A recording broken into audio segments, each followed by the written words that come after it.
സാധനമൊക്കെ നല്ല അടിപൊളിയായിട്ടുണ്ട്. മാസ് ഫൈറ്റുകൾ കോമഡികളുണ്ട്, ചിരിക്കാനുണ്ട്. മേക്കിംഗ് ഒക്കെ കൊള്ളാം. പടം അടിപൊളി. മാസ് ഫൈറ്റുകൾ കോമഡിയൊക്കെ വർക്കൗട്ട് ചെയ്ത് നല്ല കോമഡികളുണ്ട്, ചിരിക്കാനുണ്ട്. സൗബിൻ്റെ അഭിനയം അടിപൊളിയായിരുന്നു. പിന്നെ ഭാവനയെ പറ്റി പറയുകയാണെങ്കിൽ ഭാവനയുടെ ആവശ്യമൊന്നും ഇല്ല ഇടത്ത്. സോങ്സ് കുഴപ്പമില്ല, ഫൈറ്റ് എല്ലാം ഉണ്ട്, അടിപൊളി തന്നെ. ആവറേജ്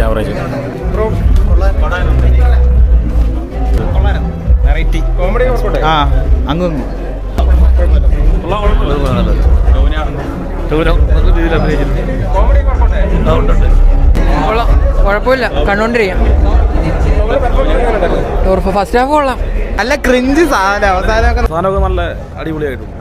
മാത്രമേ പോസിറ്റീവായിട്ട്, ബാക്കി അത്യാവശ്യം എക്സ്പെക്ടേഷൻ കുറച്ച് എന്റർടൈനിങ് സിനിമ ആണെന്നായിരുന്നു. പക്ഷേ സംഭവം നമുക്ക് അത്രയും കോമഡി വലുതായിട്ട് വർക്കൗട്ട് ആയിട്ടില്ല. ചില പാർട്ട് ഓക്കെ കണ്ടിരിക്കാം, അല്ലാതെ ഒരു അത്രയും ഹൈപ്പ് ചെയ്യാൻ പറ്റിയ മൂവി അല്ല. മേക്കിംഗ് ഒക്കെ കൊള്ളാം. മേക്കിംഗ് ഒക്കെ അടിപൊളി. ബീജിയൊന്നും കുഴപ്പമില്ല. പെർഫോമൻസ് ഒക്കെ ഉണ്ട്.